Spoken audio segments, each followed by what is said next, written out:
Today I'm talking to Matt Scott, the manager of storytelling and engagement at Project Drawdown, and creator and host of Let's Care. Matt is in the US. Hi, Matt. Hi, Robert. How are you doing today? Great. What does Project Drawdown do? Yeah, I'm glad that you asked, Robert. So, Project Drawdown is a nonprofit organization. It's a climate solutions resource. So, what does that mean? It means that we do a lot of research about climate solutions. So, since 2014, actually, so for a little while, people have been focused on figuring out what are the solutions, the climate solutions that our world needs. Because so often, when we look at the news or stories or conversations about climate change, they're not about what we can do. They're often about the problem only. And so, actually, in 2017, Project Drawdown published this book, Drawdown book, which you could see here, which has a bunch of climate solutions listed out. And one thing I love about even the work that I do and the work that Project Drawdown does is that we help cities, communities, colleges and universities, activists, advocates, lawmakers use climate solutions to build the world that we want to see. Something I like to mention, because you might be wondering this, Robert, is like the word drawdown. It's a funny word, and we know that. But what drawdown refers to is that it's this future point in time when the greenhouse gases or heat trapping gases in the atmosphere start to steadily go down. And so we are working toward the point of drawdown by sharing information about climate solutions so that people could actually work on them. So that's a little bit about Project Drawdown in short. Cool. Matt, I wanted to talk to you today because you are an expert at what I want to do. You pass the mic to those who often go unheard in climate space. Young kids like me are going to be the ones most impacted by climate change, and we have the highest anxiety because we feel the least empowered to make a change. And kids in less wealthy neighborhoods, cities, and countries who did the least to get us in this mess will suffer the worst consequences. I want to amplify their voices and show them that when kids do raise their voices, they can save the world. Do Hmm. you have any advice for me at the start of my journey? Yeah, well, for one, I love what you're doing. I love that you're asking questions and being curious about the world. I really see and have found questions to be a superpower. Like a lot of people are hesitant about asking questions. I remember when I was growing up and in school, I was especially shy in class and I wouldn't always raise my hand and ask questions or even share an answer to a problem. And something I found as an adult is that asking questions is a great way to understand the world. It's a great way to understand people. And it's also just a great way to feel like you're in more control of things around you. Because, like, by asking questions, you, Robert, for instance, are learning more about climate change. You're learning about what people are doing. And I think that is powerful because it helps you understand that you can do something about it. But a lot of people haven't asked questions. They don't know their power and what they can do. So I would say keep asking questions, number one. But also just to remember for you, this is really your journey to explore and to learn more. And so I'm glad that you're able to kind of come up with questions and ask those because for me personally, about 5 or 6 years ago, I started interviewing people and I just asked them questions I wanted to know. It was the same thing that you were doing, like on YouTube. And it's cool because I've been able to see different connections or like relationships between what one person said and what another person has said. And it just helps me better understand the world, better understand problems like climate change, and even more, like better understand how we can, build a better world and how we could save the world together, basically. Yeah. Studies have shown that young kids, especially girls, are the most effective at persuading their caregivers, especially climate denier dads, reconsidering their position. What do you think that is? Yeah, that's a great question. Like, why are young kids and young girls, especially, more effective at persuading their parents?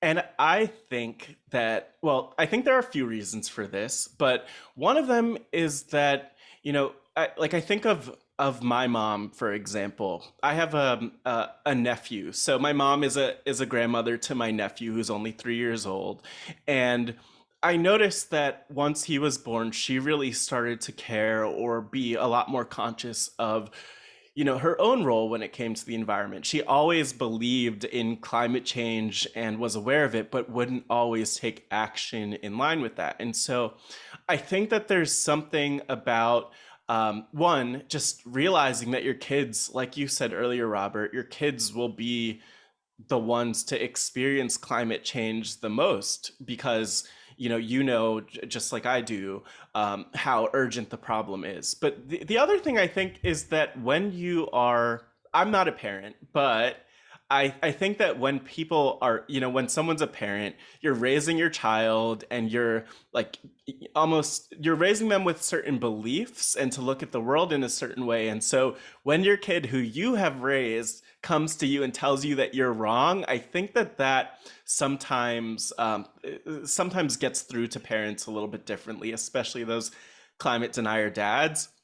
The other thing, though, to speak more from my perspective of storytelling, is that one of the things that it takes to have really effective communication about climate change is that really effective stories about climate change are social. So, what I mean by that is that, it's not just me as a stranger telling, someone what to do, telling someone to care about climate. But even more, one thing that a lot of studies have shown is that when it's someone who's close to a person, they'll listen. So, for instance, your mom might listen to you talking to her about climate change more than she would listen to me as a stranger. And I think that is one reason why just the influence of young kids who will be affected by the choices of their parents and of this adult generation matters, because your parents, your family members, they want a great future for you, and sometimes just asking for that and having that conversation with your parents could open the door for them to actually care and to start to take action for climate solutions. Can you tell me what your newest project, Drawdown's neighborhood, hopes to do? Yeah, so Drawdown's Neighborhood is a project that I have. It is a series of short climate solutions documentaries. So they're all really short, like less than 10 minutes each. And each of them features a different person who is working on climate solutions. And the thing that I say in short is the goal of it is that Drawdown's Neighborhood is really about helping people discover solutions, but also take action. So often, so much of the time, and I'm sure that this as a young person, like we might look at climate change and not see our place or see our role. And something that I've also experienced and found is that sometimes people, based on their race, based on their nationality and where they're from, based on their age, based on their gender, they might not feel like they have a role or a place when it comes to climate change. And so what Drawdown's Neighborhood is about is it's about showing a really diverse range of people who are making an impact when it comes to climate change, in order to inspire other people to make that difference. So, like, imagine, for instance, Robert, you see a video of someone who is your age and who's from where you're from and who cares about the same things you care about. Like, often when we see stories of people who like remind us of us, it shows us what we can be and what we can do and how powerful we can be. And so, what Drawdown's Neighbor is about, it's really about helping people see and find what I like to call their real world superpowers, like not things like flying and teleportation and all super speed and all of those powers, but it's really about people seeing like how they could actually make a difference in the world and make a difference for the better. Yeah. What does Let's Care do? Yeah, Let's Care is where I started my interview journey about 5 years ago in 2017. And the idea of Let's Care is to really pass the mic to those who often go unheard, as we were saying. And so, just like in Drawdown's neighborhood, the idea is to really showcase just a really diverse range of people to help them see that they can make a difference. Let's Care is, I would say, Let's Care was the seeds of Drawdown's neighborhood. So I started interviewing people about 5 years ago through Let's Care over Zoom. And now, 5 years later, I've interviewed 100 plus people. So Robert, if you keep going, you will interview 100 plus people easily. And also, I've made a film through Let's Care called 20s and Change San Francisco, which is about like people who are change makers in the San Francisco area making a positive difference. And so I use Let's Care as my excuse to interview people and, similar to you, ask questions. So in short, Let's Care is my personal project to learn about and talk with people who are making a positive difference. That's amazing. Yeah.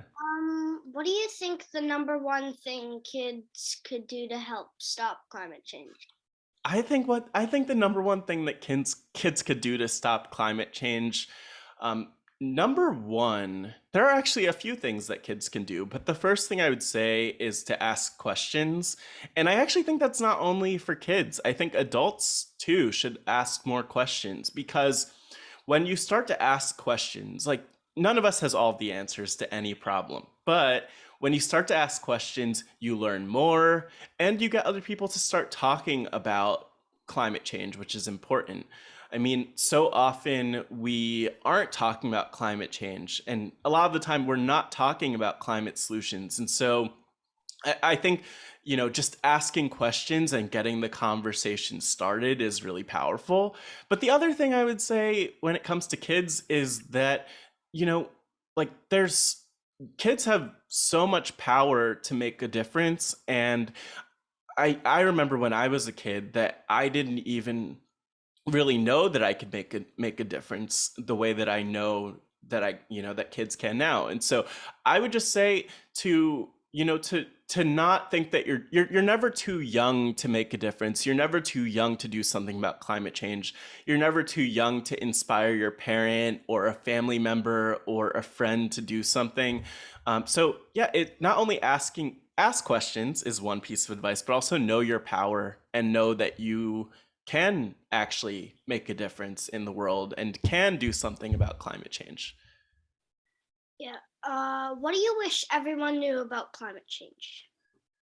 Number one, not to steal your phrase, but kids can save the world. Kids can save the world, and I think that that's important for kids to know, but also for adults to know, to realize that kids can be part of the solution. That we should ask kids, you know, what do you want to do in the world? What do you want the world to look like in the future?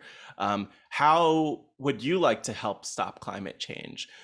Because ultimately, every person has a role when it comes to climate change. One thing that I like to say, especially to adults, is that every job is a climate job, or every job can be a climate job. You could find ways to address climate change in whatever you do. And so I would really encourage people to just remember that everyone has a role, or everyone has a job, or everyone has a part in solving climate change and stopping climate change. And it might feel small, and it might not feel like it's doing something about the big problem. But a good reminder that I like to give people is that there are so many people around the world, like all the people you're interviewing, who are making a difference when it comes to climate change. And when we all do our part, like these little drops in the bucket, it actually leads to this bigger solution. And we might actually be able to stop climate change if we all just keep doing our part. Yeah. Thanks so much for joining me today, Matt. And remember, together kids can save the world. Bye. Thank you.